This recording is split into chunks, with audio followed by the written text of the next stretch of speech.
Hello everyone and welcome back to another video. So this week was going to be the week of the AOS stuff, but we started the week with a little sneak peek at some of the upcoming Drakari stuff, or as I like to call them, the Dark Eldar still.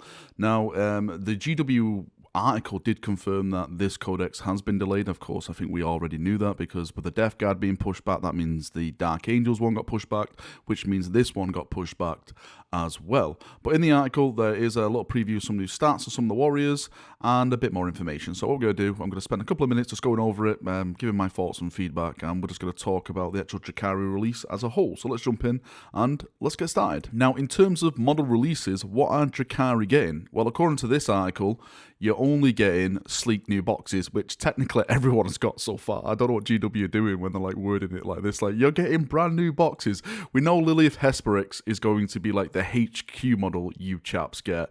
Apart from that, don't expect anything like what the Necrons got or what the Space Marines got at the start of the year, like massive releases or anything like that. It's basically just one new H character as far as I'm aware, and just rebranding of the actual design of the GW boxes. That is technically it. With their codex, you expect new rules. Do you expect a codex creep when it comes to the Dark Eldar? If we look at the Dark Angel one, you could definitely say that there is some type of codex creep. Some of the Raving Wing tactics, some of the Deathwing tactics I'm seeing really do scare me as a son of Rogel Dawn. But overall, one of the biggest changes I've seen to the Marine base as a whole, like Death Guard are now 2 wounds, the normal Firstborn Marines are 2 wounds. Now in the background, we've got the preview of the Kabalite Warrior, and you can see his stat sheet as well. It's movement 7 inches, weapon skill 3+, ballistic skill 3+, strength 3, toughness 3, wounds are 1, so these are not a 2 wound model.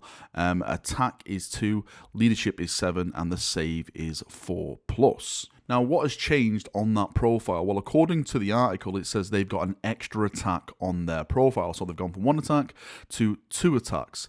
Now, for me, I'm not sure that is a good change. Again, please prove me wrong. I don't play Dark Eldar, so I'm like just jumping into the dark here. But with them only having 1 wound, I think that puts them at a disadvantage. The reason I say that is because GW has raised the standards when it comes to Marines. Firstborn Marines now have 2 wounds, as I've stated. The Death Guard have 2 wounds, as I've stated. I'm sure that's going to apply to Chaos Space Marines when they get their codex. Khorne Berserkers, Noise Marines, all the stuff that you associate with Marines, they're going to get the 2 wounds. I thought that's what GW is going to be doing. They're going to be bringing a 2 wound standard to all the models to balance it out. In this case, they haven't. They've just applied that 1 extra attack. So you as a Dark Eldar player, what do you feel about that? Do you feel like you've been robbed, or do you think that is the correct decision? Again, you can probably have the argument, well, these chaps are Space Marines, the gene-enhanced super monsters, they have all the armor, etc., etc., but Eldar/Dark Eldar are no pushovers. They've been around for millions and millions of years. They have some of the greatest technology in the galaxy.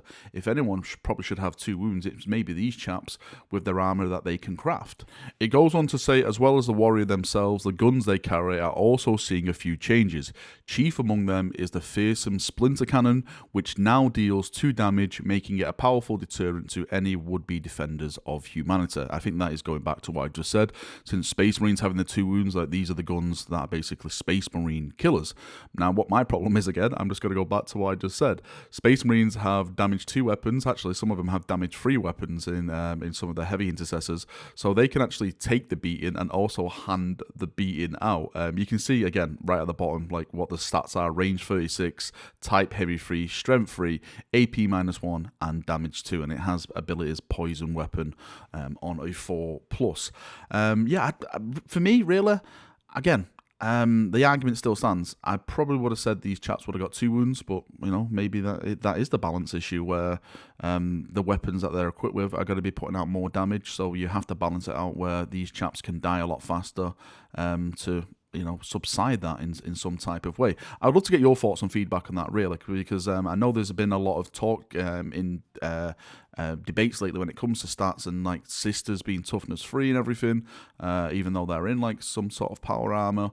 Do they deserve some more? Do they deserve to be toughness 4? What do you feel like as a Dark Eldar player? Do you think that this change is right, or do you think it is the wrong way to go? Apart from that, really, that is all we have. Yes, this is kind of a nice surprise to have. Again, as I stated at the start of the video, I thought this week is going to be heavily AOS. I still expect it to be heavily AOS. Probably all the articles after this now will be AOS. In terms of release, there's nothing mentioned. It just mentions that the codex has been delayed, but we all know that because the production issues and Nurgle's Plague that's out in the world at this moment in time. Fingers crossed that I hope that this codex comes out this month. And what I mean by that is that we're getting 2 AOS books going on pre-order this weekend. Maybe they can slot the Eldari codex to come in at the end of the month somehow, since they're putting out the 2 AOS books. Don't forget, along with Lilith, you are still getting that fancy box set that is going to have Sisters and Dark Eldar in there. It looks like a good box set, but it all depends on the price. I'm saying around £110. If it's any more than that, maybe we'll have to start asking some questions. I can't see it being like the £125 because that's what the Indominus box was. So it has to be something less than the Indominus box. So that's why I'm like going with like the £110 price tag.